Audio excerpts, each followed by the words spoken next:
Hey everyone, today we're going to be going over a Diablo 4 Sorcerer Meteor build. This build is for in-game leveling in Nightmare Dungeons. This build does have some minor requirements, but is pretty easy to put together. Down below in the description I'll provide a link to the max roll build. This guide is broken into 5 parts, and you can find a particular section using the timestamps below. First, let's go over how this build functions.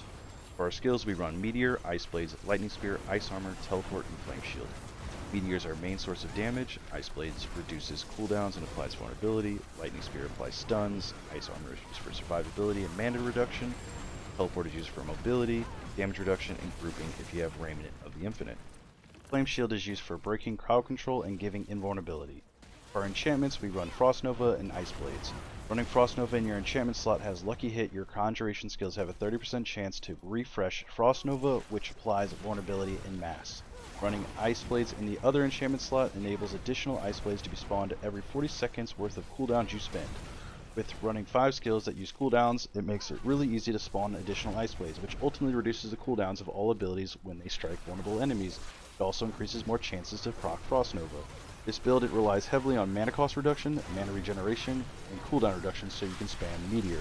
Most of this build's damage comes from crowd controlling enemies and benefits from using the legendary aspect of control, which is you deal 53% more damage to immobilized, stunned, or frozen enemies, which stacks per condition, which is why we run this in the amulet. This build also stacks lots of Lucky Hit, proc Frost Nova, and some other mana regeneration tools. For the skill tree, we'll take 1 point into Firebolt and 1 point into Arc Lash. Inside the basic skill tree, down into the core skills, we're going to take 3 points into Devastation and 1 point into Potent Warding. Down into the defensive skills, we're going to take 1 point into Flame Shield, we're going to put 1 point into Teleport, we're going to pick up Enhanced Teleport and Shimmering Teleport. And we're going to put 3 points into Glass Cannon, 1 point into Ice Armor, and we're going to pick up Enhanced Ice Armor. We're going to put 1 point into Frost Nova, and we're going to pick up Enhanced Frost Nova and Mystical Frost Nova, and then we're going to put 1 point into Elemental Attunement. Down to the Conjuration tree, we're going to put 3 points into Precision Magic, 1 point into Align the Elements, 3 points into Mana Shield, 3 points into Protection, put 1 point into Lightning Spear, and pick up Enhanced Lightning Spear and Invoked Lightning Spear. Put 1 point into Ice Blades, and we'll pick up Enhanced Ice Blades and Summoned Ice Blades. Down to the Mastery skill tree. We'll put 5 points into Meteor, we'll pick up Enhanced Meteor and Wizard's Meteor. We'll put 1 point into Inner Flames and put 3 points into Devouring Blaze. Down into the Ultimate section, put 1 point into Permafrost, 1 point into Hoarfrost, 3 points into Frigid Breeze, and we'll put 3 points into Fiery Surge, 3 points into Soulfire. For our key passive, we'll pick up Isu's Ferocity. Let's go over the gear now. I'm only going to cover the modifiers that you need for this build and the aspects. So for your helmet, you're going to want cooldown reduction and maximum life. You're going to want to run Aspect of Disobedience. For your chest piece, you're going to want to run Raiment of the Infinite, so you can get the unique, when you teleport, you stun and pull everything together. And ideally, if you don't have one, you can run a Snow Veiled Runic Mail with high defensive stats with damage reduction from close, enemy, distant, and maximum life. For your gloves, you're going to want to have attack speed, critical strike chance, and lucky hit chance to restore, primary restores, and have the aspect of Ancient Flame. This allows you to cast meteors faster because it's based off your attack speed. For pants, I want +4 ranks to meteor, damage reduction, and then damage reduction from close and distant enemies. And then you're going to either run Ever Living aspect if you want more damage reduction, or you're going to run Snow Veiled aspect for Ice Armor, giving you Unstoppable. For your boots, you're going to want to run mana cost reduction and movement speed and damage reduction while injured, and then you're going to have the legendary aspect, Exploiters aspect. This gives you increased damage when things are unstoppable.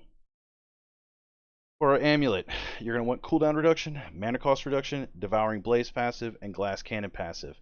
You're going to put your aspect of control in here. This is to increase the damage up to 53% because I think by default it's only 35%. It's on a glove or ring. For your rings, you're going to want resource generation as your primary modifier. Secondly, you're going to want to look for critical strike damage and vulnerable damage, and then critical strike chance. You can maybe get away with max health instead of critical strike chance. Those are all big damage, and the resource generation is nice. In your legendary aspect, you're going to want on one of your rings, it's Consided aspect. This just increases your damage while you have barrier active, which you constantly do from cooldowns. For your second ring, you want the same modifiers, except your legendary aspect is going to be something around mana, whether it is the Prodigy aspect where cooldowns restore mana, Incendiary where Lucky Hit has a chance of burning, gives mana back, or Umbral where when you CC somebody you get 4 mana. For your offhand, you're going to want cooldown reduction, mana cost reduction, chance to restore primary resource from Lucky Hit, and resource generation, and your legendary aspect is going to be Aspect of the Shattered Stars. For your main hand, you're going to want to run a wand, and you're going to want to have critical strike damage, vulnerable damage, and damage to burning enemies. And your legendary aspect is going to be Aspect of 3 Curses. This gives your meteor critical strike damage against healthy targets. And for your gems, you're going to want to run emeralds in your main hand and offhand. For your jewelry, you're going to run skulls. And then for your armor pieces, you're going to want to run topazes. These give you damage reduction while controlled impaired, because that's the easiest way to die when you can't do anything. For the Paragon Boards, we're going to put Adept into our first glyph socket. We're going to grab the board Searing Heat, and we're going to put Pyromaniac in the glyph spot. We're also going to pick up the legendary node Searing Heat, as this gives us more crit chance for Meteor. These other nodes do give damage reduction or flat damaging. For our third board, we're going to pick up Burning Instinct, and we're going to put Exploit into our glyph spot. These other spots down here are only when you're in the later part of your build, in the 90 plus, where you're just dumping Paragon points. So these give damage increase to burning enemies and damage reduction here and here. We're going to go to our fourth board. We're going to pick up Ceaseless Conduit. We're going to put Control into our glyph spot. We're not going to pick up these 2 extra dexterity nodes because they are out of the way and they end up picking up crackling energy damage, and we don't actually utilize that. Control gives us auto control damage though, and ideally we just want that second bonus, but the other first bonus is also really strong.